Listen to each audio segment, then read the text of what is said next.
First question we already have: what's a great product to use on coffee stains?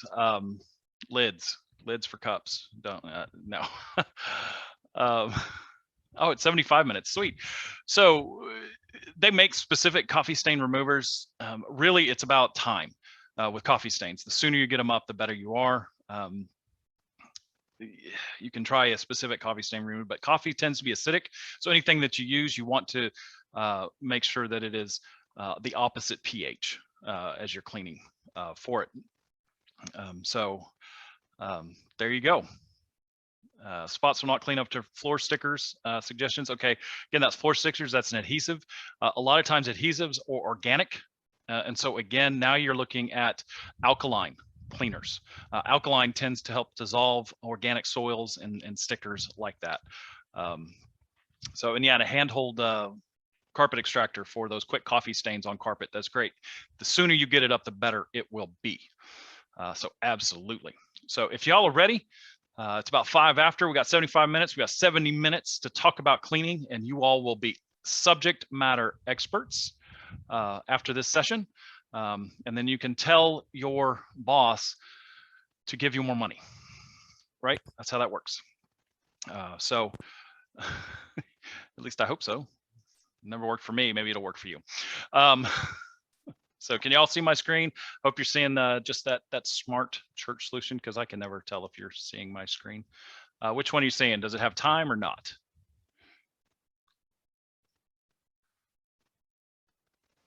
Sweet, just presentation. Awesome.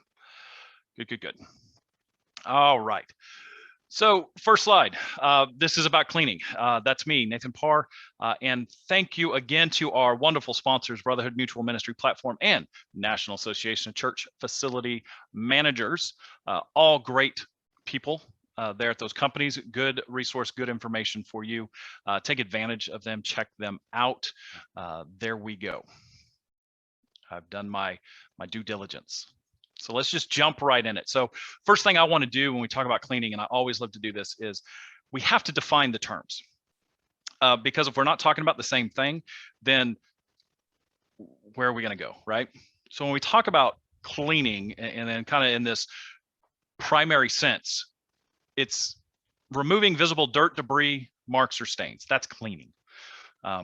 So that is a very generic term, and it's not very in depth, if you will. It's not very scientific. And then we jump into the more scientific terms, and it's by order of magnitude, if you will, and kind of how I define these terms. And these are consistent from your chemical supply manufacturers, from all those people. These are the types of words you need to know. So second one is sanitizing.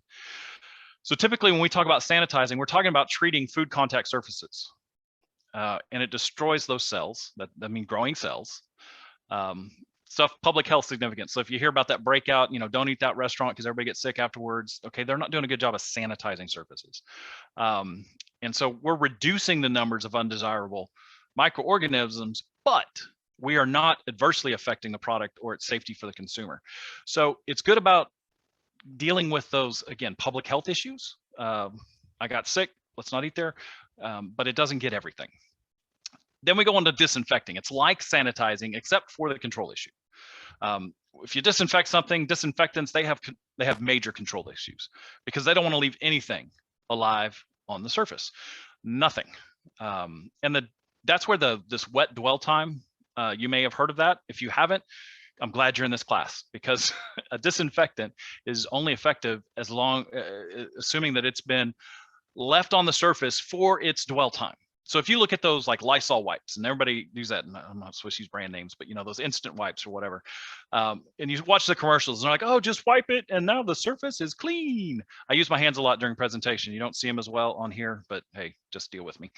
The reality is, unless you use enough of them to keep it wet on the surface for the dwell time, you're actually not disinfecting the surface. So for example, I use those handy dandy pull wipes to disinfect my counters in my kitchen. The difference is, for a standard kitchen counter, I might use 3 or 4 because it's got to be wet. and it's got to remain wet long enough for the dwell time to kill it. And that can be 30 seconds. There are some products out there that are super quick. They're 30 seconds to upwards of 10 minutes. 5 to 10 minutes is a typical dwell time for most disinfectants. And it's going to be rated as a bactericide, a viricide, a fungicide, and a mildewcide. It could be one or all of those. Many of them, they get rated for a certain thing based on concentration and dwell time. So a lot of people go, what about bleach? Well, what about bleach? Okay, it's caustic. Don't use it. Sorry. Unless you're, disinfecting or cleaning out your HVAC drains and your overflow pans, bleach is a good way to help keep mildew from forming in those pans and in the drains, which hopefully you're doing as part of a proper preventative maintenance program that you have active in your facility that you are tracking using a computer maintenance management system. How's that for a nice little plug? Anyway, bleach is good, but depending on the concentration or the percent of bleach in the solution, that will determine how long it has to remain on a surface and what it's rated to kill. Okay. And then sterilizing. Sterilizing is like, I'm just going to kill everything. When we talk about sterilizing, that's when medical equipment gets sterilized. Certain manufacturing processes or medical procedures, you might sterilize surfaces. In some of our buildings, we may have sterilizing, or we may talk about sterilizing. But again, that's kind of the last step. And if someone says, "Oh, I cleaned your building and it's sterile," they probably didn't. Okay, because no, that's not happening. All right. So any questions on those terms? And we're going to dive into each just a little bit, but any questions so far? We all good? All right. And yeah, ask your questions. Okay, the question was, hey, don't use bleach in condensate drains. HVAC guy said the fumes can damage the coils. What's the best practice? That's a good, it could, depending on how much moisture is actually going down your drains. If you're in a humid environment, more than likely you've got enough water flowing through that it won't. Instead of a bleach, you can use, and I found, and this is what I typically use because I didn't like having bleach in my building, was a enzymatic cleaner. A lot of time you see it like a floor drain cleaner. They'll call it that, or smell good, but it's an enzymatic cleaner. And so what it is it's got live enzymes in it that eat organic things. The nice thing is when there's no water present, they go dormant.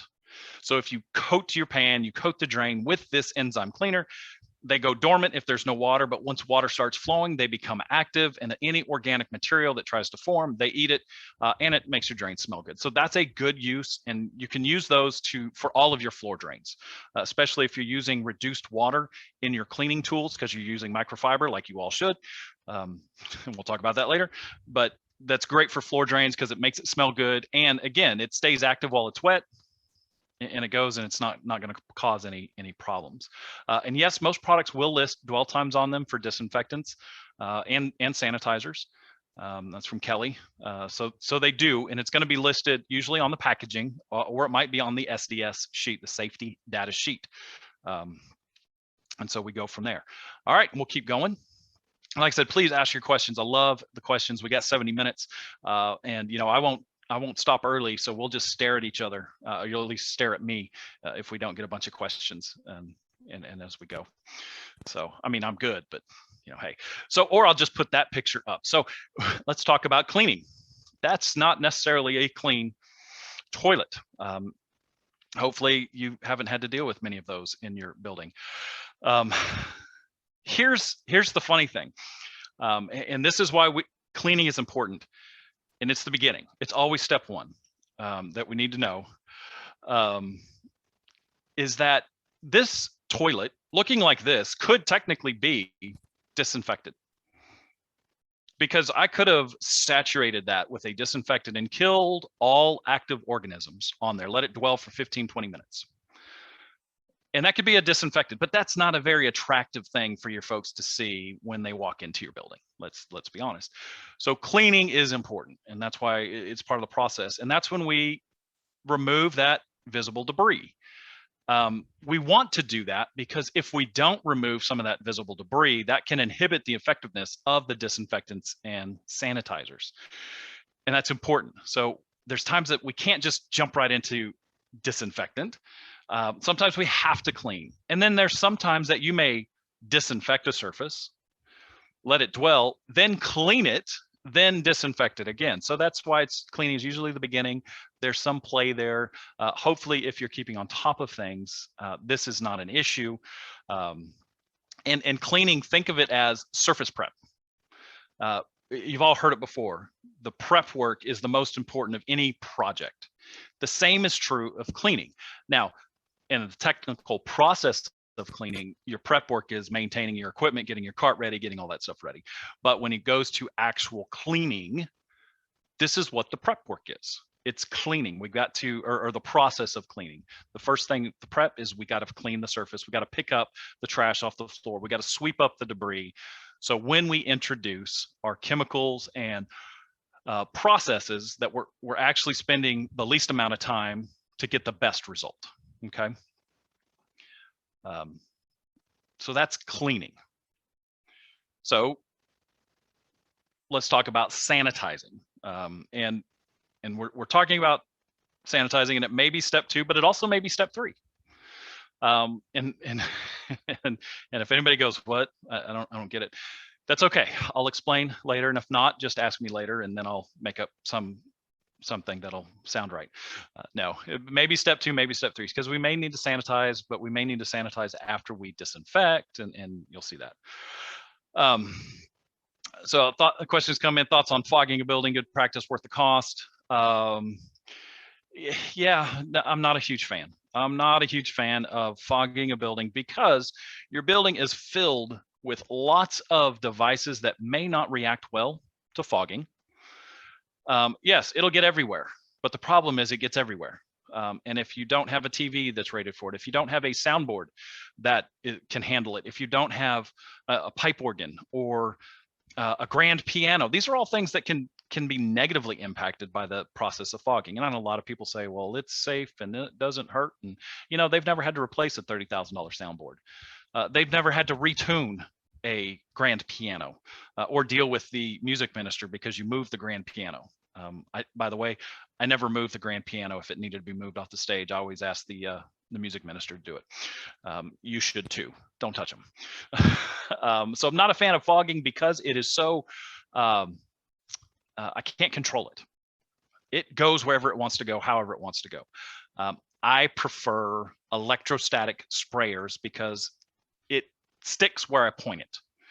And that's the difference. It's kind of a, the different, if I can use a military term, it's the difference between carpet bombing and laser guided bombs. Okay. If I want a carpet bomb, yes, it may work, but we can't control what it does that's negative. Whereas when we can control and direct where something goes, we can do that. So not a fan of fogging. You know what? Clean your ducts first, clean your coils, change out your filters. That's going to impact your indoor air quality first and foremost, positively from a COVID and reduction of debris and things in your building. So there's lots of things that you can do that are actually sustainable that would do better on that. So Cameron, that's my thoughts on fogging. As you all can tell, since I've got 70 minutes, I'm gonna give you lots of info. So hopefully it works. So going back to sanitizing, that's treating food contact surfaces. They're not as harsh because they don't kill the same stuff, and they will have an FDA number. That means it's approved by the Food and Drug Administration to be used on food contact rated surfaces. This is one reason in my philosophy when I pick, and we'll go over kind of the chemicals that we use, I prefer a much reduced number of chemicals in a building. An FDA sanitizer is great for a secondary rinse, which is required for most disinfectants if they're used on a potential food contact surface. Now I'm using lots of technical terms, and these are the terms that you need to remember. So when you're talking to your ministerial staff or other people and telling them why you need that raise, you just inundate them with these specialty terms so they think that, wow, we've got to give this person more money because they know stuff that we don't, right? But do that, but this is legit. A potential food contact surface. So that means any surface that someone could potentially have food on, grab it, touch it with their hands, put it into their mouth, touch their eyes, whatever. So in our churches, what are those potential food contact surface? Well, any table, any flat surface in children's areas, right? That's going to be a potential food contact surface. If you have got a coffee bar, if you've got a foyer where people congregate, if you put out donuts, if you have potlucks, tables, chairs that you set out. These are all potential food contact areas. So if you disinfect them, which you should, so I'm cleaning the tables after thing and I put my disinfectant, I killed everything. Well, technically I'm supposed to have a secondary rinse to rinse that disinfectant off, because a disinfectant, which we're going to talk about next, is not rated by the FDA. It's rated by a different organization. And they're not designed for food contact surfaces. Your typical easiest secondary rinse is water. But for me, I never had all the time I needed to clean, disinfect, sanitize, and put away and make sure everything was dry. So I like to use a food contact, a sanitizing, an FDA rated chemical as my secondary rinse. So that if I put it away dry, or someone came into the foyer where I just cleaned the table and they put their lunch on it before it was dry, technically it was okay if they got that product on their mouth because it was FDA rated for sanitizing. Because these sanitizers, that's what they use to sanitize silverware, for example, in restaurants. And so that's this type of thing. So makes sense on sanitizers. All right. So then let's talk about, let's not go to the fifth one. Let's go to that one. And so cleaning versus sanitizing. So we talked about they're not the same. Cleaning is the removal of dirt from surfaces. Sanitizing is treating that clean surface with an antimicrobial product. So words are important. And I say that, so when you're talking and training your teams, they need to make sure, and you need to make sure they know the difference between cleaning and sanitizing. We don't use them interchangeably. And especially for the next thing, we don't use cleaning and sanitize interchangeably with disinfecting. So again, we're talking about control. Dwell time, 30 seconds to 10 minutes. They're registered with the EPA because they are pesticides. Okay, so when you're using a disinfectant in the building, you're actually using a pesticide. That's what it is. And so it's going to be rated. It'll tell you what it kills. That's why it requires that secondary rinse, because no one wants to put a pesticide on a table and then eat off that table, right? I hope you don't.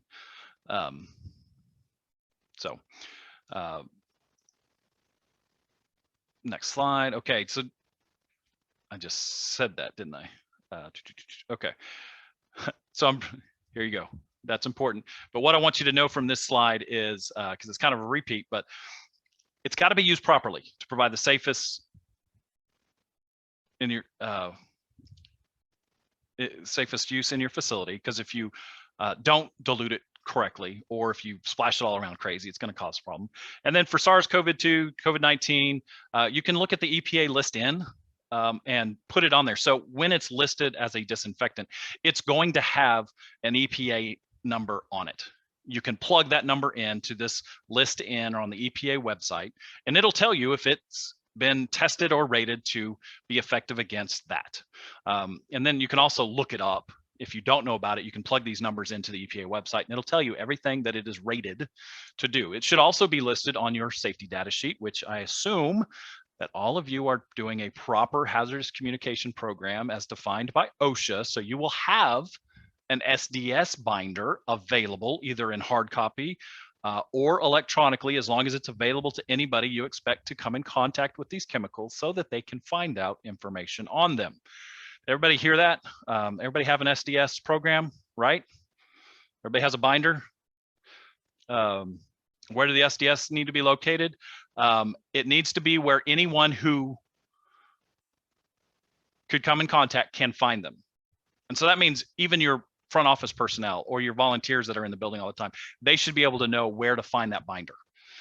So that's where it needs to be put, where anybody can find it. I like to put it in any cleaning closet or custodial closet that has chemicals, or any room that has chemicals, because that's where you need it. I mean, we're printing them out. And if you reduce the number of chemicals in your building, then that makes it easy to do. And understand, when we're talking about SDS binders, there's a specific way they should be set up to include a table of contents. They should be listed in alphabetical order, and it covers every chemical in use, not just your cleaning chemical.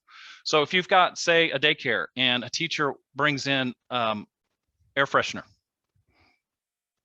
make sure you get an SDS for it, or don't let it in your building. And there's an SDS for everything. There's even an SDS for water, in case you're wondering. And if you put water in a container, then you should have an SDS for it. In addition to that, keep in mind, when we're talking about OSHA and hazardous communication, anytime you put a chemical into a secondary container, it should have a proper label as defined by OSHA, stating what the chemical is and all of the required information. So again, some of our cleaners, they look pretty. They, you know, I despise dye in cleaners, but you know, glass cleaner, it's usually blue. So is blue Gatorade. And if you put it in a bottle that's not properly labeled, that's not cool. So be very vigilant about your SDS book, bringing your stuff in, but also that secondary container. A lot of people, you know, raise your hand. Hey, secondary container, that's a spray bottle, right? Yeah. You know what else is a secondary container? The mop bucket, the auto scrubber, the electrostatic sprayer, the fogger. If you add chemicals to those things and you have chemical in there and you walk away, according to OSHA, that should have a secondary label on it. Make sense? So it's not just the spray bottles that need a label. Your mop bucket should have a label depending on what you put in it. Again, your auto scrubbers, things like that. What I did is I got the labels from the company, I laminated them, I punched a hole in them, and I put them on a little clip, like a binder clip, and I would clip it to the equipment, depending on which chemical it was. Made it easy. Throw it on the handle, because again, if I'm using the auto scrubber and I get called away, whoever comes to that auto scrubber next needs to know what that chemical is in there, so they need to know A, where they can use it, and B, how to properly dispose of it. All right, any questions on disinfecting and all that fun OSHA and SDS stuff? Because we are like zipping through quick, which is okay, right? All right, step 4, sterilization. Again, nothing remains alive on the surface. Unless you're in a specific industry, you're probably not sterilizing, nor are you ever going to need to. Some childcare facilities or other things may use a boosted hot water washer. That's your typical thing that I'll find in churches and nonprofits to sterilize the bottles and utensils. But again, that's not usually common, and those are very, I mean, those are intense, those boosted hot waters. That thing gets super, super hot. And so I call sterilization that step 4, or the "are you kidding me" step. Again, if someone says we need to sterilize our building, no, you don't. Not unless you've got some crazy infestation and infection and something that's gone there. You just need to properly clean, right? So those are our terms. We spent about 25 minutes talking about terms, but any questions, comments, concerns, issues with terms, terminology, how we use it? Again, throw those questions out. All right, so I want everybody to know, again, when you walk away from this session, I want you to be able to smack everybody else upside the head with your knowledge on cleaning. All right, bam. Not that we're being violent, but we're going to do that. All right. Okay, question is, what does, there was SDS, what does SDS stand for? So safety data sheet is what SDS for. It used to be, and a lot of people remember MSDS, material safety data sheet. But several years ago, about 5 years ago, they decided, nope, no more MSDS. We're going to justify our governmental organization, and we're going to change it now to Safety Data Sheet, SDS. One advantage of that was they standardized the requirement for safety data sheets. It's a 16 component safety data sheet. And it has everything listed that you need to know about that product. Some things are not. So that's what it is. And so everything will list safety data sheet. And that's all it is. It's a sheet that says this is the product, this is the danger of it, this is the good of it, this is the bad of it, so on and so forth. So that's what that is. So does the dishwasher effectively disinfect sterilized cups and bottles? Generally, no. Well, let me back up. Does it disinfect it in a way that you could prove in a legal sense? Unless it's a boosted hot water or a commercial dishwasher that has those backed up claims, your general household one is not going to probably reach the threshold of legal. And keep in mind, a lot of what I talk about and what I teach about is based on doing it the most highest manner possible to meet kind of legal and ethical requirements, more than some people do, but I prefer that. I mean, as believers and as churches, I think we should always do better and do more. That's our charge, is to be the highest probable. So dishwasher may not, unless again it's a commercial rated washer that has something that can back that up.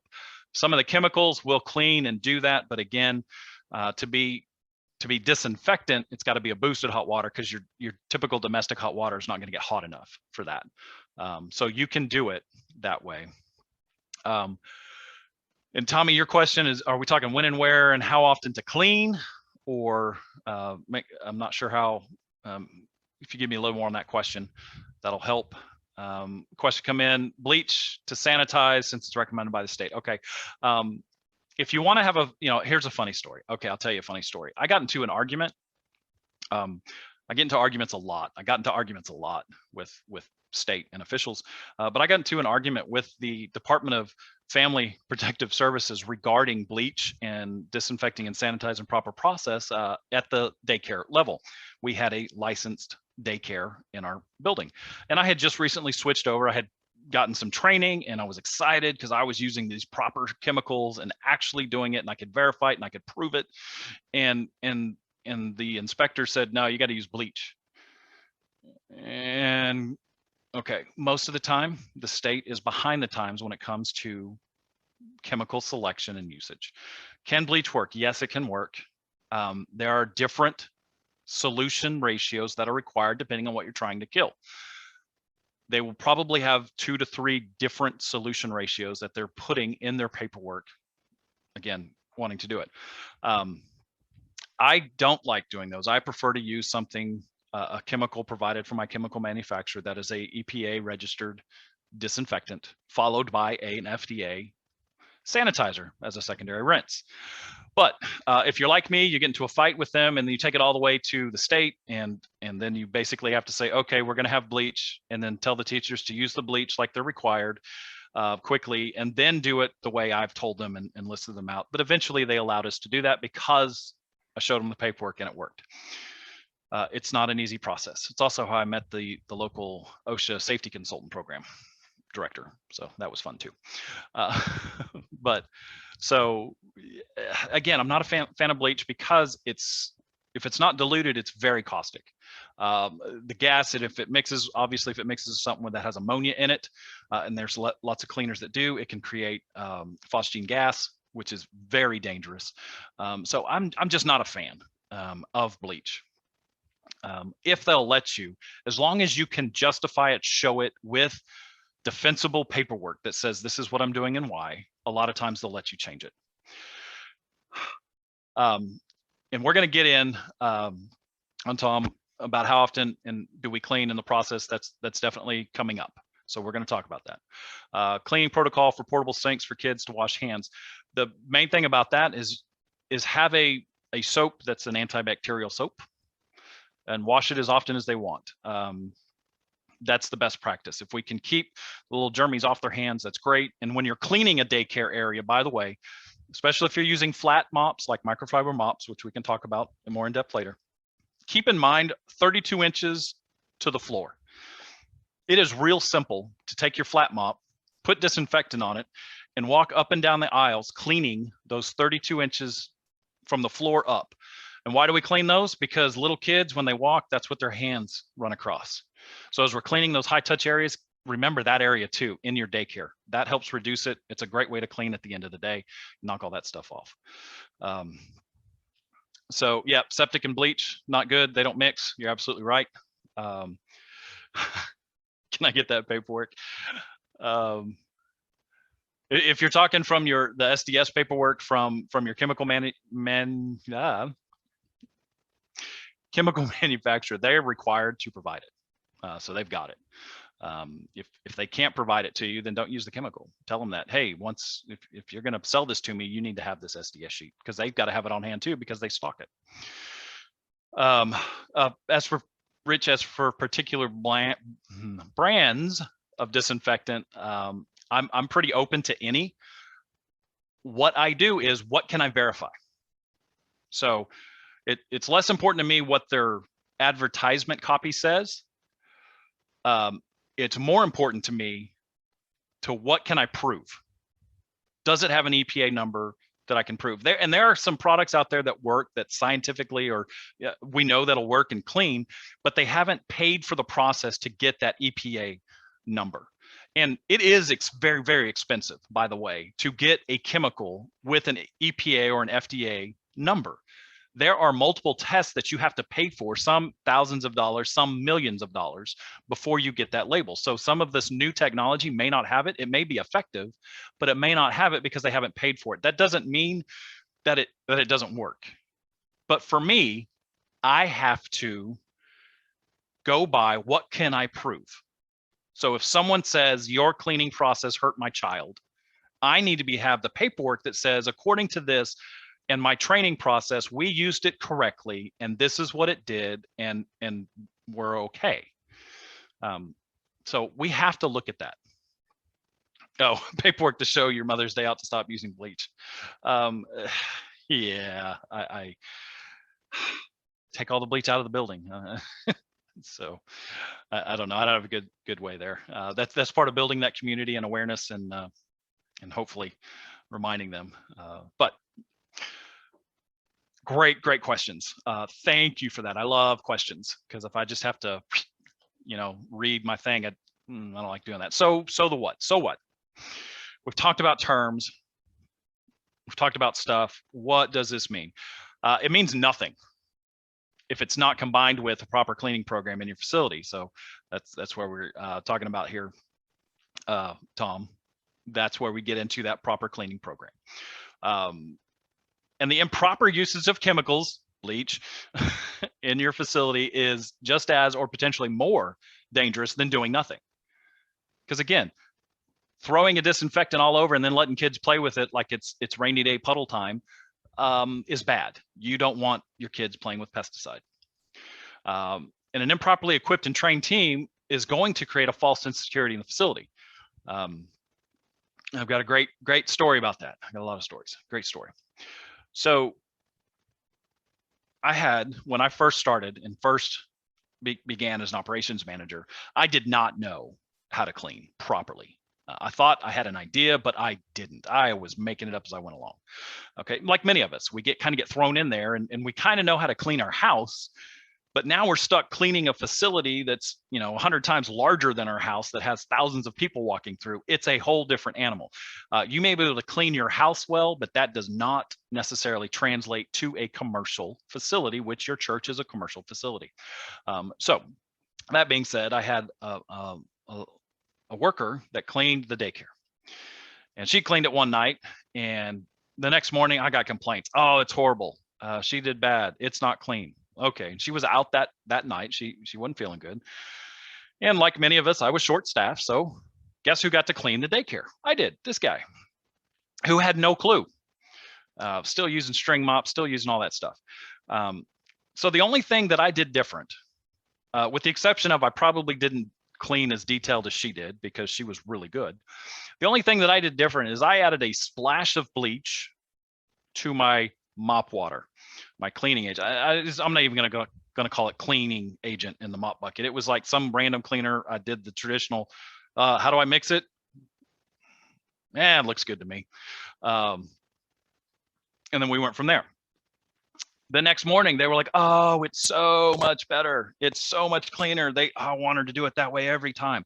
Folks, the only difference was I had a splash of bleach in the water and they could smell bleach when they walked in. They smelled bleach. So they're like, it must be clean. No, it just smells, right? Because what does clean smell like? Nothing. If something is truly clean, if something is truly safe, it has no smell because there's nothing organic on it, and that's what creates those smells, right? Which is why I don't like heavily perfumed cleaning agents, because I don't want it to mask something that I should be investigating.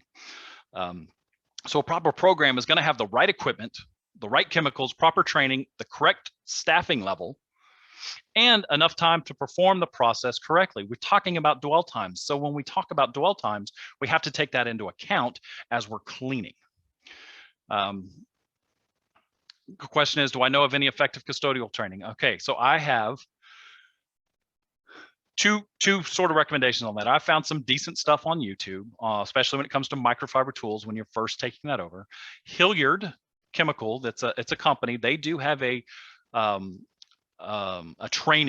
video training thing that you can sign your team up for, and it's very affordable. Full disclosure, I've used Hilliard Chemicals a lot. That's one of my go-to. In my own house, I use Hilliard Chemicals. And so I've used those. And then, yep, it's an online course list from Cody. And then we can, at Smart Church Solutions, I can come in, evaluate your facility, give you a chemical and equipment list, and train your team. We do that. I'm pretty consistent in how I train over and over, again, because cleaning, it's about a process, and we're going to talk about that here. Throwing a whole egg with the shell into powdered eggs, exactly. Yep, and I don't even like spray fresheners in restrooms. I think a restroom that's heavily perfumed smells like a gas station, and that does not smell clean. So not a fan. So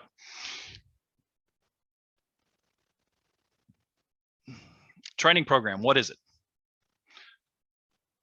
So it's going to have a class on the hazardous communication standard, and that's OSHA.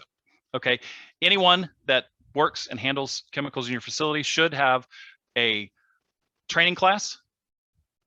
And should the chemical supplier be able to train your team? Some instances, yes, absolutely. That's a great resource to at least ask. Many times they can. That's where I got a lot of my training initially. But a class on HazCom, hazardous communication, that's required. It's not optional, folks. If they handle chemicals, they need to have it, they need to understand it, and you need to write it down and mark it in their personnel file. There's lots of things that you need to be aware of, like, oh, I don't know, you're required to keep records for length of employment plus 30 years of every chemical that person may have come in contact with in case there's class action or any other deals later. Like, you know, hey, have you or anybody used this chemical? You may be entitled to. Okay, you've got to keep those records. You're supposed to. Again,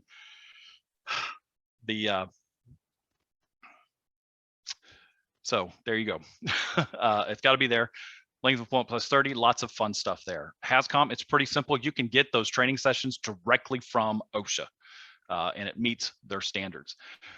You also need instruction on the science of cleaning, which we'll talk about a little bit later, of types of soils, types of water, pH of soils, chemicals, and how they interact. Proper PPE. Everybody know what PPE is? Yes, no, maybe? Personal protective equipment, which, by the way, if you're asking your people to use chemicals, you need to supply them with PPE. So if they go to you and come to you and say, I don't feel comfortable mixing up this mopping solution without safety glasses, an apron, and chemical gloves, guess what? You need to buy them safety glasses, chemical apron, and gloves, and then make sure that they use them every time. Understanding of proper use of equipment, not only how to use it, but how to clean it and maintain it. And then you need to have follow-on training on the process for each type of cleaning, and training on dealing with Potentially, this is the fun phrase, potentially infectious material cleanup. Everybody know what that is? Okay. If you got kids in your building, or even maybe even some adults, that's the nasties that you got to clean up. The phone calls. Hey, little Johnny doesn't feel good, and he expressed it all over the floor. Or little Susie is doing great on potty training, except for today. Right? Those are those potentially infectious material, and that's a whole different process, by the way. That triggers a whole different type of cleaning and doing that. And if you require your staff to deal with potentially hazardous material, potentially infectious material, guess what you also have to offer them? Does anybody know? Does anybody know what type of shot you have to offer them? Give you all 15, 20 seconds. Because I don't want you to do it. That's right. Got to give them a hepatitis shot. And it's required. I mean, hey, it's free. It's free to them. You've got to require it. So that stuff is available. It's on the OSHA website, and you do it. And when you talk about potentially infectious material, I created, and that's for cleaning up vomit or any bodily fluid. Okay, it used to be body fluid cleanup, blood, vomit, anything else that comes out of the body. That's potentially infectious material. That takes a different type of cleaning process. That I made up specific containers that had everything required to do that type of cleanup, and all the equipment there, so it could be done. I want to say hepatitis B, but now that you all are asking, I'm not trusting my memory. But it's on the OSHA website. Okay. Let's see. So that's what a training program. So one of the things I talk about is chemicals, right? The right chemicals. Well, I have got everything that's on this list. That's all you really need to clean every surface in your facility. How fun is that, right? So we want to reduce the number of chemicals. And by the way, the EPA also has in their safer congregations list, they also have some green chemicals. We talk about green chemicals and some of those things. So here's the deal about green chemicals. As long as they can do the work, I'm fine with them. But the reality is, if you're using dilution control or proper chemical usage, you're actually being very green too, because a quart of concentrate that I might buy for a dilution control system may make 300-400 gallons of cleaning solution, because it's very much diluted. It's very green because you're not putting craziness in there. And most chemicals now, and I think I have it in another slide, they're designed for cold water. So you're not burning energy to heat water to add to these chemicals. They're actually designed to dilute into cold water.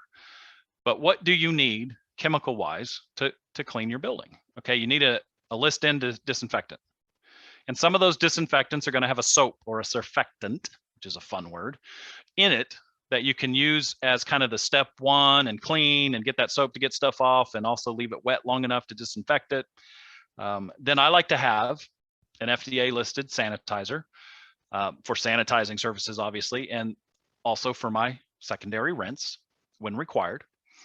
I like to have a multi-surface cleaner, a glass or multi-surface. I like to find a hydrogen peroxide based cleaner for this, because the hydrogen peroxide helps shine mirrors and glass. And certain hydrogen peroxide cleaners, I know my friends at Hilliard make one that is actually a rated disinfectant as well. And it's on the list because it's hydrogen peroxide, and it's very safe, but it's still a disinfectant. They've got two formulations actually for their product called Suprox, one that's a registered disinfectant, one that isn't. But again, that hydrogen peroxide cleaner will clean glass, will clean mirrors, and all that stuff. So a restroom cleaner, low to non-acid restroom disinfectant cleaner. This is what we're using outside of the toilets and urinals on every type of surface, porcelain surface or whatever. And then a toilet bowl cleaner that may have a higher acid content, especially if you've got hard water to deal with those hard water stains. A basic general purpose cleaner degreaser. Okay, just something to get up the dirt. And then for potentially hazardous material cleanup, I like those absorbent powders that form a gel when they come in contact with something wet. That just makes it super easy to start that process. And there is a whole process for cleaning that. So with these 7 cleaners, these are the 7 cleaners that you can clean just about any surface. Now, someone say, well, what about dusting? And what about that? Well, if you're using microfiber, you don't necessarily have to add pledge or anything like that to dust these things. And yes, this presentation will be uploaded. So you might have one-offs that you do, and maybe you want to add pledge to your microfiber rags and dust down if you got a lot of woodwork. And so there will always be one-offs. There will always be a potential cleaning product that you may want to add to your arsenal. But if you do a consistent job of cleaning, using the right chemicals, using the right process, then you're cleaning a clean building.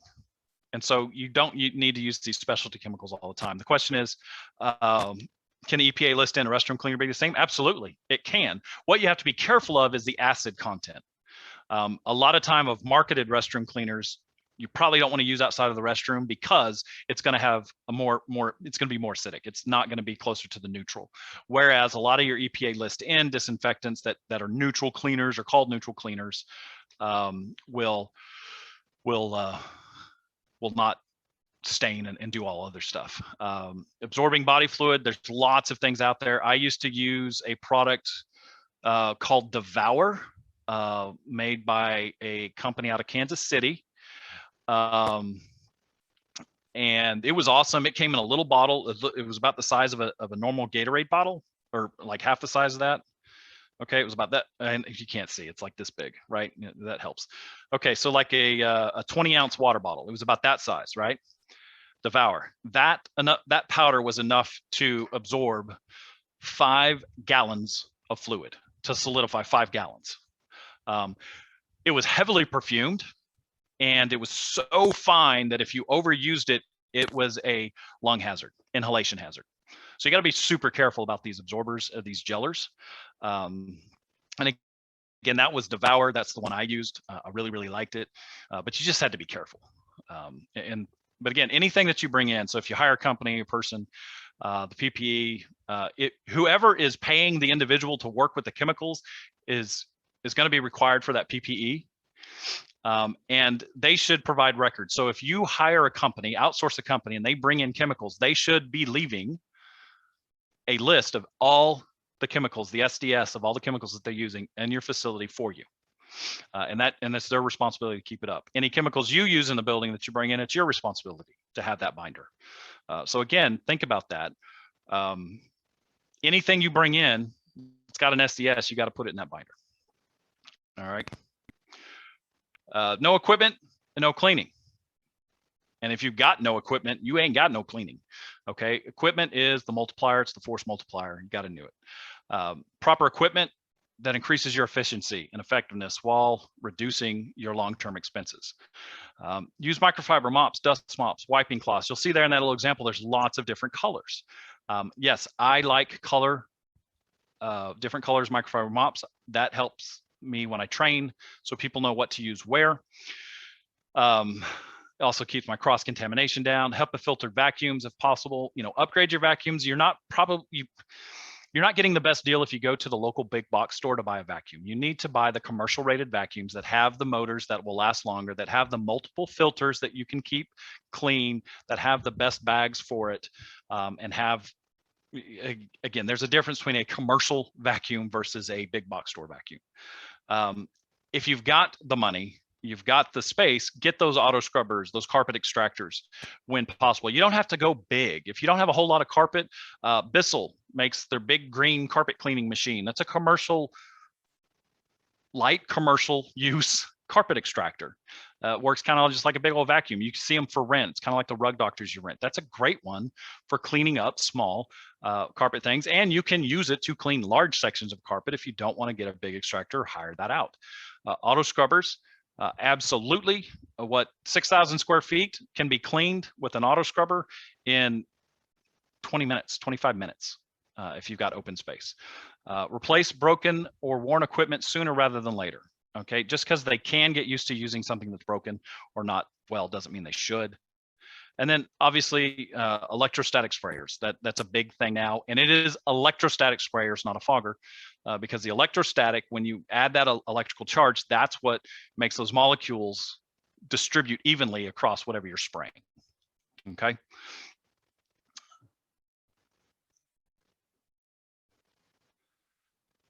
All right, clean, it's a verb and an adverb, adjective, and noun, because why? English is weird. Okay, that's what it is. So any of my English people out there, English teachers, that's just a weird verb. Without a cleaning process, your facility will never be maintained. Again, it's not just, this is what I do at home, let's do that. No, it's a process. It's got to be written. So we're talking step-by-step procedures. There's got to be accountability. We got to have training and accountability as a must. So just because you train them one time doesn't mean they know it. They continually train. It's got to be complete. Keep in mind, that doesn't mean complicated. It just means complete.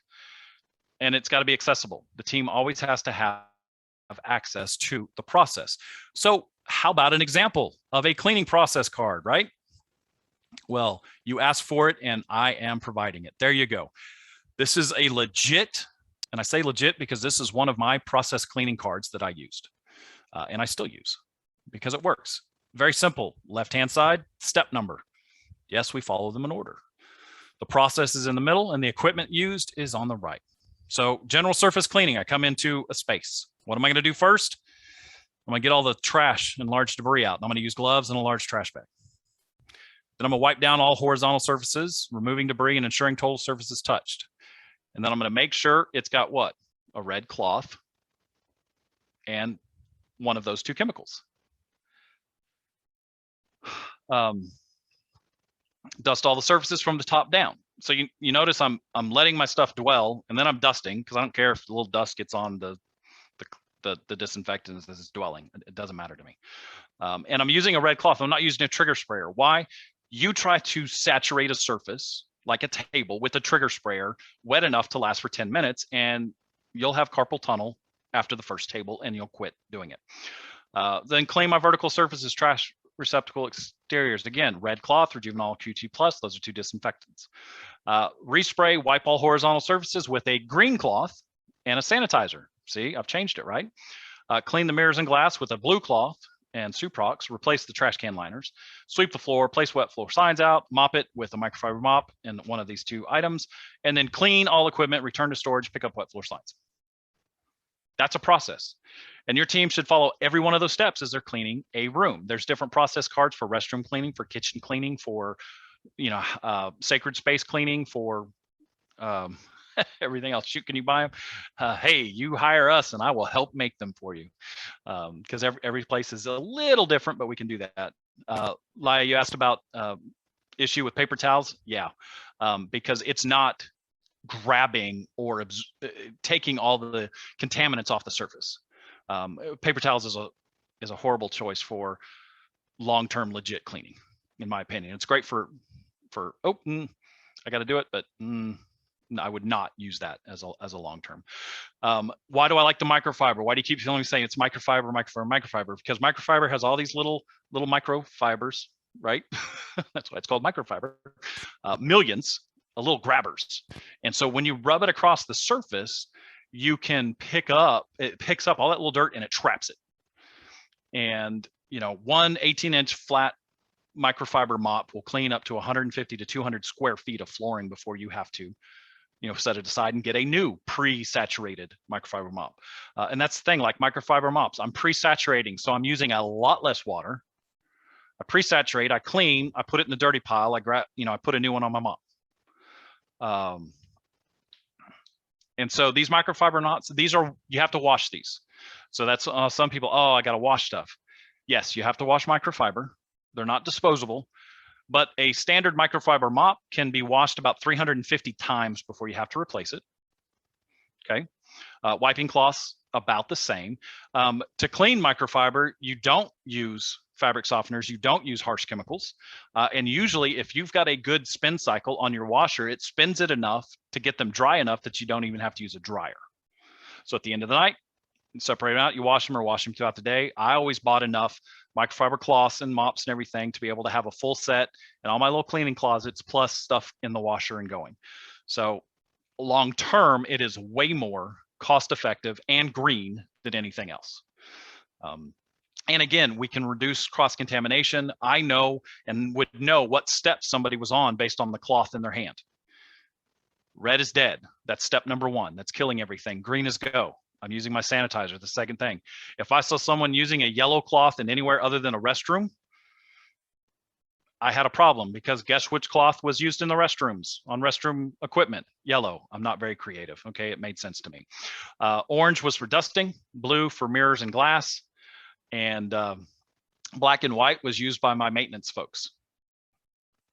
So every cloth has a color. And yeah, a lot of people do have washing machines. The nice thing is, again, it's a good investment. You probably have a custodial closet somewhere that could handle, and you can buy a smaller machine and still do quite a bit of those microfiber cloths, or you can buy a stackable apartment washer and dryer and get that installed. It works just as well. So there you go. So that's a process. Again, I've got these cards and this type of card for every, well, I don't have it like for every specific room, because, you know, general surface handles most spaces. Restroom is specific. Body fluid cleanup is specific. But once you get it, and again, when I talked about accountability, I laminated these cards for all the different processes, put them in a binder, and attached them to every cleaning cart. So everyone had access to these cleaning cards all the time. Okay. So we got a 15-minute warning. All right. So additional technology I want to touch on briefly, because I get asked about these UVC lights and HVAC. Yes, they can work. It's more expensive. And anytime you add technology to a facility, understand it's not just the technology you're adding the complexity of maintaining it. So if you cannot properly maintain your building now, adding additional intensive products that require intensive maintenance might not be a good thing. So electrostatic sprayers, I love them. It's a great force multiplier for getting stuff down, especially now. Ozone generated ionizing air cleaners, do they work? Yes, they work. Are they technical? Yes, they're technical. So again, as long as you can, if you've got somebody who can take the time to maintain them properly, then you got to do that. And then filtration options in HVAC. Again, me personally, I always typically use the cheaper ones, because that forced me to go to each piece of equipment each month. Which, when you got over 55 different units, that's a good thing to do. So you're listening to them. But you can put in better filters. They have filters that will filter out more. There's also an opportunity, you know, clean all your coils and stuff before the air flows over them. You know, they make disinfectant coil cleaners, use those and then put good filters in. That helps your indoor air quality as the stuff maintains through, because one thing they talked about a lot with COVID and during the pandemic is fresh air. Fresh air is very, very important in reducing the viral load potential in your facility. And cleaning coils should be cleaned at least annually. And if you clean them well, you maintain your equipment, and you're using filters good, that should be plenty. Okay. So again, when we talk about cleaners, it's important to understand that they're either acidic or alkaline. So some acidic soils would be like dairy, soda, or pop, depending on where you live in the country. Battery acid, obviously acidic stuff, or alkaline, like mud, soap scum, mineral deposits, protein-based deposits. So that's acidic and alkaline. Why do we want to know that? Well, for some things, we want to pick the cleaner that is opposite of the soil type if possible. So again, coffee tends to be acidic, so we want a more alkaline cleaner. If we're cleaning up soda, we might want a more, alkaline. If we're cleaning up mud or soap scum, we might want a more acidic cleaner. That's why you'll have acid in your bathroom cleaners. Neutral cleaners are just that. They're closer to the center.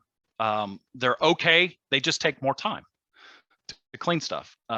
That's why we try to pick opposite pH, because it breaks the bonds quicker between the soil and the material you're trying to clean. But neutral is fine. It just takes a little more time. Just be aware of that. And so it's about being tactful with cleaning. That's a good way to, we're always tactful. Time. We allow the product to dwell long enough to loosen the soil. That is very, very, very, very, very, very, very, very, very, very important. Time. A lot of times we're trying to rush cleaning. If we rush it, then it's not doing what it needs to do. Agitation. Once we've let it dwell and it's loosened those bonds, agitate it so that dirt and that debris is suspended in your cleaning solution. When we concentrate, dilute the product correctly. There's no more pour and guess. No more pour and guess. That does not work. No. Get a dilution control system. Buy the product that way. Because too much product, it leaves residue and that attracts soil. So if it's too concentrated, you're actually making your surface dirty. And if it has too much water, it's more work to remove and it wastes your time and money. So if it's not done properly, it's going to cost you more in the long run. And then temperature. Most products are designed for cold water use. Keep that in mind. It makes a difference in how effective they are. And so plan to train with any additional equipment or process procedure improvement. So you bring in those ionizers, you bring in that, well, whatever you bring in, you've got to train people how to use it and how to maintain it. Teach your team the proper way to prepare, use, and clean the machines that you bring in. That's a big thing. Observe the proper PM intervals. The more you train your team, the more they can accomplish the extraordinary, because we're constantly asking our cleaning teams to do the extraordinary. Training times and programs are not a good idea. They are necessary. If you are not training your teams, you are not cleaning your building. I am not saying your mom was wrong, Rob, but I'm not saying it either. And if she asks, my name is Lee. I've been asked about Pathosands before. Lots of people. Pathosands is, again, another one of those products and processes that on the surface and from a scientific or provable deal looks like it works. Okay, the science seems to be legit. They have not paid for and do not have the EPA labeling yet. And like I said before, it could be just as effective, but how can I prove that other than advertiser copy? That's not a good legal position to have. And so that's where I default. But I get it. They're a newer company. It's a newer deal. They haven't paid for that certification. It is insanely expensive. But that's a topic or an issue for another day, right? That's just what it is. So Pathosands, I've been asked again. I've seen places use it, and they love it, and that's great. But I can't say yes, it's better than an EPA registered disinfectant, because the EPA registered one I can prove. Make sense? And unfortunately, that's where I kind of fall. I fall where I have to go where I can prove. And again, that comes from me working in a building with a state licensed childcare and a private school, as well as supporting multiple foreign language church ministries. I had to be very, very careful. We were the biggest kind of building in the area, private building in the area, which means some people will look at that because, hey, they probably got good insurance. And so I'm going to claim XYZ, so they pay me money to go away. Unfortunately, that's just a reality sometimes we have to work on. So, and finally, I want to leave this with you. Dirty or not, it's on you. Okay, it's on you as a facility specialist, as a facility steward. You're responsible. So if it's clean, it's good job. It's on you. If it's dirty, good job. It's on you. So that is what I have.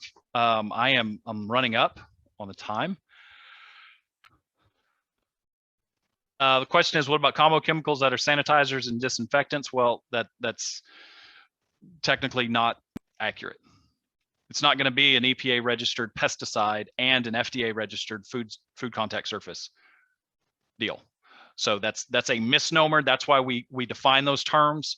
I have not personally ever seen something that has both an EPA number and an FDA number. In botanical, again, all of these cleaners, you've got to have the documentation to back them up.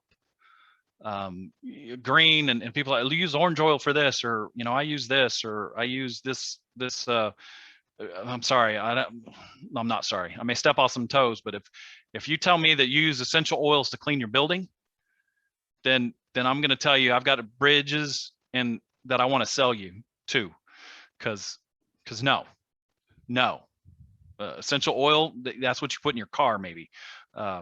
You know, you're in the market for a bridge, love it. Use what you can prove, and not through anecdotal, oh, I started using this and everything was cleaner. Yeah, okay, that's not provable. In a court of law, can you use that as evidence that you did the best job that you could, providing the safest chemical and cleaning experience possible? It's not good to say, Your Honor, I read this story that this lady started using it and it was awesome in her house. Okay, that's not going to help you. But if I can say, Your Honor, here is the SDS sheet provided, here is the documentation and all of the paperwork from this company that they did, the research and verification they did on what the product does. Here is my training record that shows that I trained my team properly on how to use it. And here is, you know, all the equipment and how we did it. That you can prove. Okay. While we get a few more minutes, I think 4 or 5. Any other questions or thoughts? Join our Facebook group, Church Facility Management Solutions. Check us out. Get up there. And again, thank you all for being here. Make sure you're participating on those boards, talking, sharing those photos, racing to win. What is most often forgotten? Cleaning above eyesight. That is the most often forgotten. People do not look up when they clean. I can catch almost every facility I go into because I'm tall. I just run my finger across the top of something. I'll find it dust and dirt. So look up. For the teacher that insists on cleaning with essential oils, it's just a process of saying, until you can prove to me with verifiable evidence that this is good, you're not cleaning. All you're doing is adding dirt, because what is oil? It attracts dirt. So you're just making it dirtier. I wish you would have dropped the mic when you said clean or dirty, it's on you. I wish that's where we could have left off today. Nathan, hey, just for everybody as well who may not know you on a personal level, could you share a little bit about your background and credentials as well, just for some of these people to be more acquainted with you personally? Sure. So winding process to where I got to where I am today. So if you look at my job history, studied theatrical lighting design, have worked union shows and been paid to design work, have worked commercial landscaping, have worked commercial roofing, have been contractors with both residential and commercial construction. I have owned my own construction company. I've spent 8 years in the Marine Corps. I have then was 12 and a half years as an operations manager at a large church with, again, like I mentioned, daycare and private school. I also have a food safety manager certification. I am a licensed and commissioned security officer in the state of Texas, and I have my master's in theology and a master's in business administration. How do I do that in all my 25 years of life? Yes, I wish. Remember, you're only as old as you feel. So I am 132 most mornings. He was born in Texas with a gun in his hand at the age of 87. Yeah, pretty much. So that's where that's where I come from. And really, I like to research. I am that guy that buys something, gets something new, and then reads all the paperwork that comes with it. I'm that guy. So I do that. And that's where it comes from. So that's where, again, I go back to what can I prove that comes from my logic, desire, and say, I got to be able to prove this process. I got to be able to do it. And so Betco, they're good products too. People want to reach out to me. That's why I gave you my email address. Love for you to reach out and certainly take advantage again of our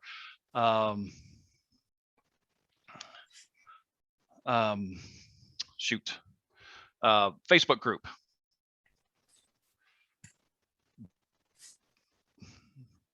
Nathan, thank you. I think kind of speaking for everybody here, thank you so much for presenting and taking the time to build this presentation out. That was super helpful Even for me, I actually was ordering microfiber cloths on Amazon as we were doing this.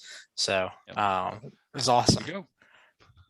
Well, cool. All right, Well, thank you guys, we all. have and we have our next session starting in about 2 minutes now. It's going to be on where IT and facilities intersect.